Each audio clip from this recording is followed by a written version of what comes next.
جی دا مهال زه د خیالي په افسرآباد کلي کې موجود یم چېرته چې سیلاب ډېر زیات زیان کړی دی. تر نن ورځې پورې دا کورونه خالي دي. په دې کورونو کې درې فوټه پورې خټه پرته ده. دا کورونه د دې دا ګیټونه چې کوم دي نه اخوا کولاویږي نه دې خوا کولاویږي. دلته کې د اوبو نظام چې کوم دی بالکل درهم برهم شوی دی. دلته کې تر دې وخته پورې چې د سیلاب نن سویمه ورځ ده خو دلته کې بجلي به حال نه شوه. نو دلته کې بیماری په ماشومانو کې ډېرې زیاتې خورې شوي دي او د دې ځای د ځایي خلکو د وینا تر مخه چې تر نن ورځې پورې موږ ته انتظامیه نه ده رارسېدلې، نه سروې کړې ده، نه د سرکار لخوا موږ ته څه خوراکي توکي رارسېدلي دي او نه په لیست کې چې کوم دی دا نوم موږ ته شامل قدرې نه ښکاري. نو دلته کې به د ځایي خلکو سره خو هم خبرې اترې کوو خو دا د چارسدي چې کوم یو بل علاقه ده چې افسرآباد چې د خیالي پل سره په لږه فاصله کې ده نو دلته ډېر کافي زیان شوی دی. د یو ورور سره به خبرې اترې کوو خپله پیژنګلو کې او څه به وایې په دې موقع باندې. السلام علیکم. زنګه زما نوم خو ظهور دی جي د خیالي پل افسرآباد شابله روډ باندې اوسېږو. بس زنګ خو دغه حال دی چې دا کمې اوبه راغلې وي نو ټیک ته په ټول دغه کې راغلې وي خو واخد یو تاسو نن موږ ته راغلی یو بله ورځ د مدرسې نه یو استاد چې موږ له سودا رالیږلې سرکار سره رسېدلې کوم نه جي نه سرکار بالکل نه راغلی.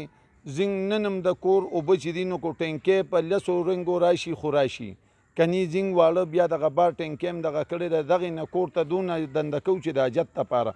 زنګ جومات کې کویو هغه پروت دی، زنګ پمپونه ټول پروت دي چې کوم کویان دي هغه پروت دي.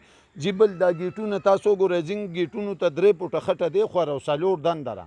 موږ له هېڅ قسمه لکه د سرکار د لخې لاسم نه شوي عوامو کو څه کړي دي بالکل یې منو. ستاسو زنانه چېرته دي؟ زنګ څه زنانه کور کې دي خو لکه چې 4 کسه یي نو جي 2 کور کې دي مجبوري لکه په دې باندې چې ډک کورونه دي خو شی پرېښودی نه شو. کله د یو ملګري څوکی لمبر کو پې کله پې د بل کو دا د تا زه په دې یو کور کې ګرځوم دې کې نشته نن دې 5-6 کورو ته زنانه رالي نن به دی وي بله ورځ به دی لاړ شي بیا به دا خواران کو په دیوالې وړي او کو وری په څه طریقه کولی او که بیا به دی راځي. بیماری ماشومانو کې ښه پوره خارخ پې دی میډیکل کیمپ نه لګي نه جي نه بالکل دا د یو سړي ووایي دې اړخ ته موږ له چا ډسپرین ګولې هم نه ده راوړې سروې نه ده شوي نه جي نه صرف دغه یو پیره یو هلک راغی چې نومونه راکړې زه یې لیکم پرون یو ګاډی دوه راغی دغه کورونه ورته موږ وښول وي دې کې خو پروتې نشته موږ ورته نو بس اوس یې خو غورځولی نه شو. جی بالکل څنګه چې د دې کس خبرې دي داسې د هر کور دا خال دی په دې کلي کې خو یو معذوران ډېر زیات دي بیماران ورکې ډېر زیات دي.